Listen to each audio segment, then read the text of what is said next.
Hi friends, let's start with chapter number 14. Now chapter number 14 titled as oscillations is nothing but one type of motion we are studying. In chapter number 7 beginning we are seeing that motion basically are of three types. Motion of three types basically. One is linear motion, that is motion along a line, in which this is a motion along a line.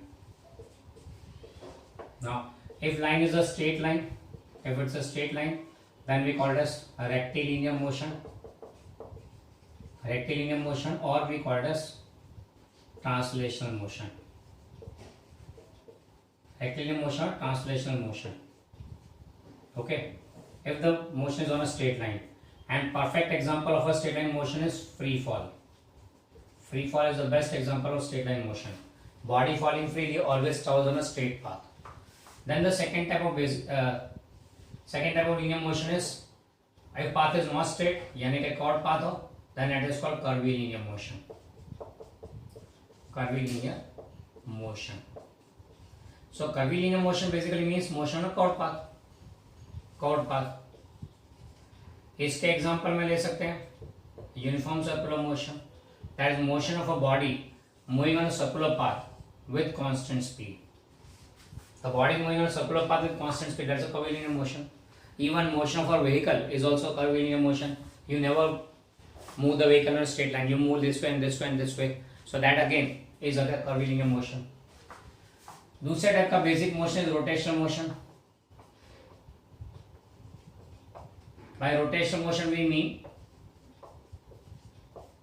it's motion of a body about an axis passing to the body itself.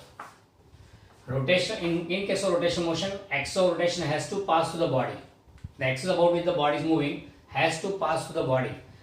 Maybe at the center, maybe in between, or maybe at the edge. But it has to pass to the body. Edge पे से अगर axis pass हो रही है मतलब क्या वो one point contact only तो भी चलेगा. कोई भी केस हो, but it should be passing to the body. One point contact or multi point contacts, it should be passing to the body. A rotational motion and uniform circular motion appears to be same. Only difference is the motion about a point or an axis which is passing the body itself. Here in this case, axis is outside the body. Yani when the body is moving about a point or an axis outside the body, then that's called circular motion, which we defined as revolutions. And if it is moving, and if the point is inside the body or axis is inside the body, then it's called rotational motion. ये rotational motion हो गया. Now Earth का motion about its own axis causing day and night is rotational motion. While Earth moving around Sun is a revolution, that is uniform circular motion. Okay, so that's the difference between the two. The third type of basic motion is called vibrational motion. Now by vibration itself we mean it's a to and fro motion.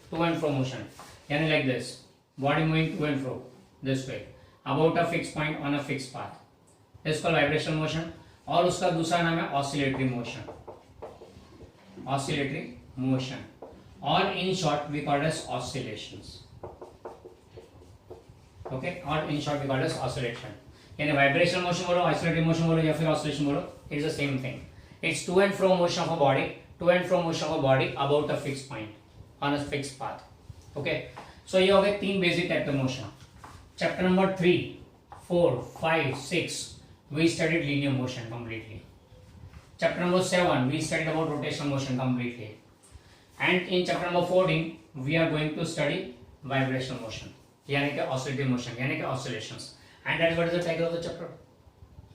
Okay, so what we are going to study is the third type of basic motion. अब इस chapter को पूरा करने के बाद our knowledge of mechanics becomes complete. Okay, all type of basic motions are finished here after completing these oscillations. Okay, so what we are going to study in this chapter is a basic type of motion called oscillatory motion, which is also called as oscillations, or in general it's also called as vibrational motion. तीनों में से कोई भी नाम ले सकते हैं इसका. Okay, तो चलते हैं चैप्टर के अंदर, ऑसिलेशंस के बारे में पढ़ाई करते हैं.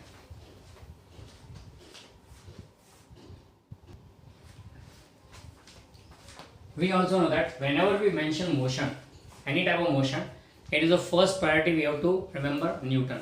Now Newton was a person who started the study of motion Therefore, the branch of motion study which was developed by Newton was called Newtonian mechanics. Now basically Newton was the person who started the study of mechanics, यानी कि study of motion, इसलिए उनको father of motion, father of mechanics भी कहा जाता है ना। Newton ने जो पार्ट मैकेनिक्स का पढ़ा हुआ है, जो तैयार किया था, क्रिएट किया था, that is called Newtonian mechanics, बराबर है। तो न्यूटन ने जो पार्ट तैयार किया उसको बोलते हैं हम लोग Newtonian mechanics. And Newtonian mechanics से in Newtonian mechanics Newton has assumed acceleration to be always constant, यानी कि what he talked about is uniformly accelerated motion, बराबर है। तो न्यूटन की स्टडी में हमेशा एक्सेलरेशन कांस्टेंट रहा। अब we know that mass is also constant, multiply कर दिया तो force which is mass into acceleration is constant. यानी न्यूटन ने जो पार्ट मैकेनिक्स का स्टडी किया, in that he had assumed force acting on the body to be constant, यानी during the entire motion force is constant, hence acceleration also constant. हमने देखा था कि न्यूटन की सारी स्टडी में it's a uniformly accelerated motion, okay. But when it comes to, ये तो कांस्टेंट फोर्स है, but when it comes to varying forces, तब क्या? तो उस पार्ट को when the force are varying on the body during the motion, when the force are varying, Newton mechanics could not explain it. क्यों? क्योंकि Newton mechanics was mainly considered body is moving under the influence of constant forces, यानी Newton mechanics का main study किस पे था, focus किस पे था? The motion of the body under the influence of constant forces. But when it comes to the case of variable forces, Newtonian mechanics is not able to study it. So, what we say that Newtonian mechanics का एक limitation हो गया कि it cannot study motion of the body under the influence of varying forces. चलो उन्होंने नहीं किया तो हम लोग कर लेते हैं, बराबर है। तो इस चक्कर में हम जो देखेंगे वो वेरिंग फोर्सेस के इन्फ्लुएंस में मोशन की बात करेंगे। नाउ वेरिंग फोर्स यानी क्या? The forces vary with different parameters, forces which are varying, but वो भी वेरिंग कैसा? With different parameters. Forces may vary with temperature, forces may vary with pressure, forces may vary with position, forces may vary with, there are many different parameters with which along with which force may vary. हम लोग यहाँ पे focus करेंगे सिर्फ position के साथ very होने वाले फोर्सेस पे, यानी कि we call them as position dependent variable forces. Will talk about position dependent variable forces. कौन से फोर्सेस है ये ऐसे फोर्सेस हैं which vary with position, the force which are vary with position. अगर बॉडी का पोजीशन चेंज हो तो उस पर लगने वाला फोर्स चेंज होता है। अगर बॉडी का पोजीशन चेंज होता है तो उसके ऊपर लगने वाला फोर्स भी वेरी होता है। तो forces vary with position we call them as position dependent variable forces. अब पोजीशन डिपेंडेंट वेरिएबल फोर्स में देखें तो एक तो हमने पढ़ा ग्रेविटेशनल फोर्स, तो मतलब ये कैसे पोजीशन के साथ वेरी करता है? तो we know the formula, the law F inverse equal to r square, यानी as the distance increases force decreases, यानी with changing position force is changing. यानी कि अर्थ के सेंटर से आप जैसे जैसे दूर जाएंगे फोर्स की वैल्यू चेंज होती रहती है। अर्थ के सेंटर से आप जैसे जैसे दूर जाएंगे you find that the value of force is changing continuously. तो ये वेरिएबल फोर्स हो गया, अलग अलग पोजीशन पे अलग अलग फोर्स लग रहे हैं।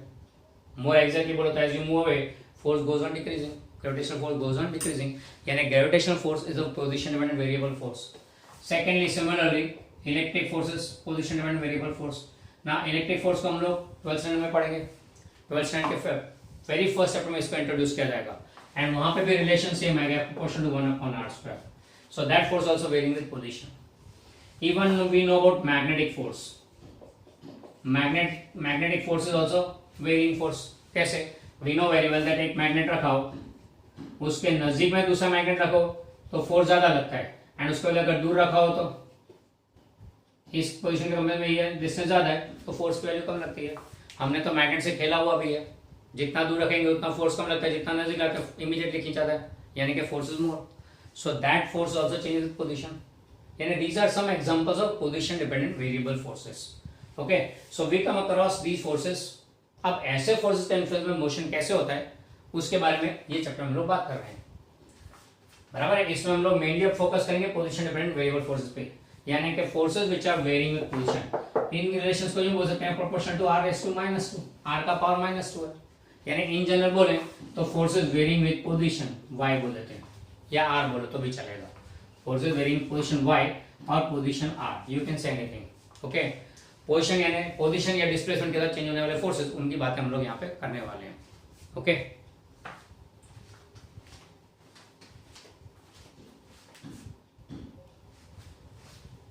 Now under the influence of varying forces, position dependent variable forces, position dependent variable forces. Now under the influence of these position dependent variable forces, different types of motions are occurring. हम लोग उसमें से अभी ध्यान देते हैं एक type का motion that's called periodic motion. ना पीरियोडिक मोशन यानी क्या? तो पीरियोडिक मोशन के बारे में डिफाइन यूं करते हैं, it's motion of a body, motion of a body repeated, and it's a repeated motion of a body repeated about a fixed point, किसी एक फिक्स पॉइंट के आसपास, on a fixed path, and thirdly on a fixed path, and thirdly at a fixed time interval. Such repeated motion is called periodic motion. Periodic itself means repeated at a fixed period, यानी कि after a fixed time, path is also fixed, point is also fixed, about which it is moving, यानी body repeat कर रहा है अपना motion about a fix point on a fix path at a fix time interval. आप बोलोगे इसका example क्या? तो एग्जांपल में ले सकते हैं uniform circular motion is the best example of it. क्या हो रहा है यहाँ पे? अब particles moving on a circular path, path fix है, सर्कुलर पाथ ओनली, यहाँ पे इसके ऊपर मूव करता रहेगा, अपना पाथ बदलता नहीं है। Secondly about a fix point, point ये फिक्स पाथ, फिक्स पॉइंट आ गया। And uniform circular motion, uniform motion मतलब कांस्टेंट स्पीड है, तो इक्वल टाइम लगेगा टू कवर, तो हर बार इक्वल टाइम पे रिपीट होगा। तो this is an example of periodic motion, this is an example of periodic motion, बराबर है। तो यहाँ fix point on a fix path at a fix time interval, ये तीनों कंडीशन यहाँ मीट होती है। So uniform circular motion is a sort of periodic motion. Even our going to school is also sort of periodic motion. हर रोज सुबह 7 बजे school जाते हैं, 1 बजे छूट के घर आते हैं, हर रोज सुबह 7 बजे स्कूल जाते हैं, 1 बजे छूट के घर आते हैं, वही पीरियोडिक मोशन हो गया। एंड टाइम टेबल भी देखो तो ऑलमोस्ट सारे लेक्चर रोज के सिमिलर पैटर्न में चलता है, पहला मैथ्स, दूसरा इंग्लिश, तीसरा साइंस एंड सो ऑन। चौथे पीरियड के बाद हमेशा रिसेस आएगा, फिक्स टाइम पीरियड है, यानी ये सारे ये केस ऑफ पीरियोडिक मोशन हो गया। अब पीरियोडिक मोशन में भी एक स्पेशल केस पकड़ते हैं and which is called oscillatory motion. Oscillatory motion, oscillatory motion है क्या? तो पीरियोडिक मोशन के बारे में क्या बोलते हैं? Motion of body repeated. अब पीरियोडिक मोशन का एक टाइप है, इसको डिफाइन करते हैं to and fro motion, to and fro motion of a body repeated about a fixed point on a fixed path and at a fixed time interval, at a fixed time interval, at a fixed time interval। ये हो गया oscillatory motion. दोनों के बीच में फर्क क्या है? You can clearly figure out the difference between the two. दोनों ऑलमोस्ट सेम है, खाली फर्क इतना motion of body repeated and यहाँ पे to and fro motion clearly बोल दिया। टू एंड फ्रो मोशन कैसा हो गया? किसी एक फिक्स पॉइंट के बाद आसपास किसी एक फिक्स पाथ पे body moving to and fro, यानी the point lies on the path itself. यहाँ पे point was not lying on the path, तो इसको हम लोग ऑसिलेटरी मोशन नहीं बोल सकते। This is a periodic motion, पर इसमें point is outside the path. अगर point lies on the path, the fix point lies on the path itself, then that becomes a oscillatory motion. इसको देख के आप समझ गए कि एग्जांपल क्या होगा? Obviously yes, the example is simple pendulum. Simple pendulum is example of it. तो पेंडुलम का मोशन कैसा होगा? अब ऑन अ फिक्स पाथ, यानी यहां से यहां गया इस पाथ से, तो उसी पाथ से वापस आया, उसी पाथ से गया, उसी पाथ से वापस आया, about a fix point and eight a fix time interval. जितने टाइम में यहां से वहां गया उतने टाइम में वापस आएगा, जितने टाइम में वहां पे गया उतने टाइम में वापस आएगा। The time interval also remains the same. हमारा घर से स्कूल जाना एंड स्कूल से घर आना सेम पाथ पे ही होता है, फिक्स पाथ है, पर टाइम इंटरवल फिक्स, पाथ भी फिक्स नहीं बोलते वैसे तो। हम लोग कई बार सीधा स्कूल जाते हैं घर से और वापस लौट कर घूमते फिरते आते हैं, दोस्तों से नोटबुक लेने, कुछ बातें करने, कहीं और खड़े रहे, मस्ती मार ली, पाथ फिक्स नहीं आता है। पर अगर पाथ फिक्स है तो टाइम तो कभी भी फिक्स नहीं होने वाला। क्यों? घर से 5 मिनट पहले निकलो तो भी स्कूल टाइम पे पहुंच जाते हैं, पर स्कूल से 5 मिनट में घर नहीं पहुंचते, not possible at all. Try कर लो कभी भी, स्कूल से निकलते और घर पहुंचते जाते कितना टाइम लगता है, आता कितना टाइम लगता है, यू कैन क्लियरली से it's not a fixed time at all. यानी कि हमारा मोशन तो ऑसिलेटिव मोशन बोल नहीं सकते, बट पेंडुलम के लिए definitely yes, it's on a fix path at a fix interval about a fix point. ये फिक्स पॉइंट होगा, बीच में जो पॉइंट है उसको बोलेंगे fix point. This is a case of oscillative motion. इसको दूसरे वर्ड में also called as harmonic motion.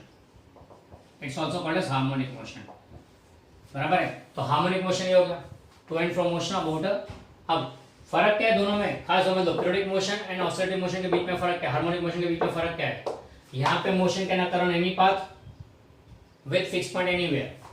Here motion will occur on a fixed path, on any path with the fixed point on the path itself. इसे to and fro motion हो गया, path के सब उस तरफ, इस तरफ उस तरफ, इस तरफ उस तरफ, to and fro motion हो गया। अरे दोनों में फर्क ये है, यानी कि a periodic motion can be oscillatory. All oscillating motions are periodic motion, but all periodic might not be oscillatory. इसमें अगर पॉइंट को बाहर ले लो, periodic रहेगा, बराबर है। पीरियोडिक में अगर पॉइंट बाहर रखा है तो ये ऑसिलेटिंग नहीं होगा, और अगर पॉइंट पाथ पे रखा है तो ऑसिलेटिव हो जाएगा। यानी periodic motion is a superset, this is a subset. यानी all harmonic motion are periodic in nature but all periodic might not be harmonic. All harmonic motions are periodic in nature but all periodic might not be harmonic. Okay, अब एक step और आगे चलते हैं। We define simple harmonic motion, in short we called as SHM. in short we called as SHM. SHM यानी क्या, तो harmonic motion तो है, पर सिंपल में क्या करेंगे, उसका पाथ जो फिक्स्ड है माइट बी कर्व्ड, और पाथ को अगर स्ट्रेट कर दो तो सिंपलेस्ट केस हो गया। तो इधर क्या बोलेंगे, इसके डेफिनेशन में रिपीट हो रहा है यही wording, to and fro motion of a body repeated about a fix point, about a fix point on a straight path. अब देखो यहाँ पे खास, path has to be straight. अगर पाथ स्ट्रेट है तो सिंपल हार्मोनिक, पाथ स्ट्रेट नहीं है तो will be harmonic. Clear, on a straight path at a fixed time interval, ये भी है as it is at a fixed time interval. And एक और खास point, under the influence of force, under influence of force which is proportional to displacement but in direction opposite to displacement, in direction opposite to displacement। यानी force displacement के proportional, जितना displacement बढ़ेगा उतना force बढ़ेगा, पर direction force का हमेशा displacement से ऑपोजिट। यानी कि यहाँ पे बोले तो force is proportional to displacement but in direction opposite to displacement. यहाँ पे ऑसिलेटिव मोशन या हार्मोनिक मोशन या पीरियोडिक मोशन दोनों के केस में बोले तो it's force proportional to displacement, क्योंकि पोजीशन डिपेंडेंट वेरिएबल फोर्स के इन्फ्लुएंस में है। Both the type of motion are under the influence of position dependent variable force. So force is proportional to displacement. May be in direction, may be in opposite direction. May be in direction along with the displacement, may be in direction opposite. इस case में, पर इसमें it has to be strictly in direction opposite to the motion. यानी कि force भी position से displacement से opposite direction में लगेगा। अगर पार्टिकल यूं जा रहा है तो फोर्स इधर लाएगा उसको, पार्टिकल यूं जा रहा है तो पकड़ के यूं लाएगा। तो that is a case of SHM। यानी SHM एंड हार्मोनिक मोशन या पीरियोडिक मोशन में दो फर्क, एक तो यहाँ पे पाथ स्ट्रेट होना कंपलसरी है, स्ट्रेट पाथ कंपलसरी, यहाँ नॉट नेसेसरी। यहाँ पे force to be proportional displacement and to be strictly in direction opposite displacement, यहाँ not necessary, it may be in the opposite, may not be. यानी फिर से ये सबसेट हो गया, ये सुपरसेट हो गया। यानी all harmonic motion might not B simple harmonic but all SHM will be harmonic. All SHM harmonic in nature while all harmonic might not be SHM। बराबर है। इस चैप्टर में टाइटल भले ऑसिलेशन दिया है, यानी इसको पढ़ रहे हैं, पर more precisely we are studying SHM here. पूरे चैप्टर में हम लोग SHM ही पढ़ने वाले हैं।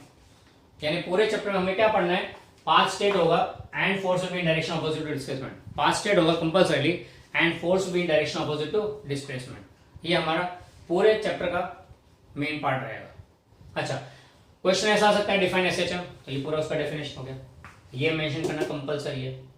अब इसको अगर देखें तो ये बेसिकली क्या चीज है वो समझते हैं। जस्ट एक और कंपेरिजन लेते हैं। एक और क्वेश्चन ऐसा आ सकता है, compare simple harmonic motion, periodic motion या फिर oscillative motion. Compare simple harmonic and periodic motion और ऑसिलेटिव मोशन। ओके, तो क्या बोलेंगे कंपैरिजन में, SHM में path necessary to be straight path necessary, here it is not necessary. यहाँ पे force should be proportional displacement and should be in direction opposite displacement, should be guarantee compulsorily, जबकि यहाँ पे नॉट नेसेसरी. क्लियर. तो ये दोनों के बीच में पॉइंट ऑफ डिफरेंस हो गए, 2 पॉइंट का डिफरेंस है, 2 मार्क का क्वेश्चन बनेगा. क्लियर. तो that also can be asked as a definition individually और as a comparison of 2 points. Okay. चलो अब देखते हैं एसएचएम में एक्चुअली है क्या चीज, एफ प्रोपोर्शनल -5 क्या कहना चाहता है. ओके.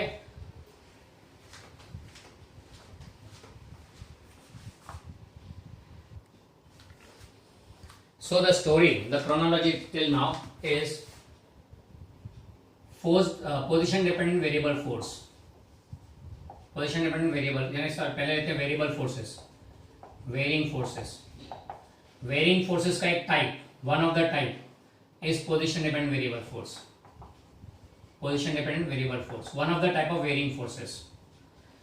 यानी बहुत सारे फोर्स में से इनको बस सिलेक्ट किया पोजिशन डिपेंडेंट वेरिएबल फोर्सेस. अब इनके इन्फ्लुएंस में बहुत डिफरेंट टाइप ऑफ मोशन होते हैं, उसमें से हमने सिलेक्ट किया पीरियोडिक मोशन. पीरियोडिक मोशन का एक टाइप है हार्मोनिक मोशन या फिर oscillatory motion, harmonic motion. And harmonic motion का एक टाइप था एसएचएम. तो हमने कितना प्रिसाइज कर लिया अपनी स्टडी को, वी आर स्टडीइंग एसएचएम यानी a very small part of the entire thing. बराबर है. अब एसएचएम को डिफाइन कैसे किया हमने, it is to and fro motion of a body repeated about a fixed point on a straight path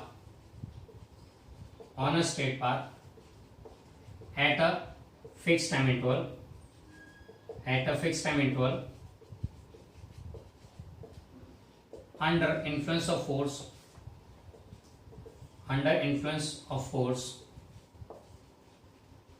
which is directly proportional to displacement and in direction opposite to displacement. Okay, this is how we define it. बहुत बड़ा definition हो गया, कोई बात नहीं. देखो ध्यान से, यहाँ पे ये स्ट्रेट पाथ हो गया. इस स्ट्रेट पाथ पे बॉडी मूव कर रहा है अबाउट अ फिक्स पॉइंट या बीच में, जिसको हम लोग ओ बोल देते हैं. O is a fix point जिसके आसपास body moving to and fro यानी आसपास. तो फिक्स पॉइंट ओ के आसपास यानी to and fro motion about a fix point O on a straight path. Path का स्ट्रेट होना कंपलसरी है, ये स्ट्रेट पाथ है. बराबर है. ये इसके 2 एंड पॉइंट हो गए पाथ के. Clear. Now force which is directly proportional to displacement and in direction opposite displacement. यहाँ पे if the body mean position से if it moves in this direction upward side, तो इसका डिस्प्लेसमेंट कौन सी direction हो गया, अपवर्ड डायरेक्शन में. तो फोर्स कौन से डायरेक्शन में लगेगा, डाउनवर्ड डायरेक्शन में. अगर पार्टिकल यहां से ऊपर की तरफ गया तो फोर्स डाउनवर्ड डायरेक्शन में लगेगा. And if the particle goes in the downward direction, displacement downward direction में, तो फोर्स अपवर्ड डायरेक्शन में लगेगा in direction opposite to the displacement. यानी कि देखो यहाँ पे पार्टिकल यूं जाए कि यूं जाए, whether the particle moves upwards or goes downwards, force is always directed towards the fixed point. तो अगर आप ऐसा ना लिखो कि इन डायरेक्शन ऑपोजिट टू, ये अगर आपको नहीं लिखना हो तो लिख सकते हैं and directed towards fix point. तो now you get a more clear idea कि फोर्स कर क्या रहा है इस मोशन में. In this type of motion force is trying to bring back the body to the fix point. Body fix point से दूर जाने की कोशिश कर रहा है, फोर्स पकड़ के उससे वापस आ रहा है. ऊपर जा रहा हो तो नीचे लाता है, नीचे जा रहा हो तो फोर्स ऊपर ले जाता है. पार्टिकल ऊपर जा रहा है तो फोर्स नीचे ला रहा है, अगर पार्टिकल नीचे जा रहा है तो फोर्स पकड़ के ऊपर ले जाता है. यानी कि force is bringing it back to the fix point and therefore we can call that this force is a restoring type of force. It can be called a restoring force. जैसे elasticity में define किया था वैसा ही कि it's a force which brings it back to the original form, यानी कि original position. यहाँ पे तो here F is sort of restoring force. Okay. तो SHM में the force acting on the particle is a sort of restoring force. I think now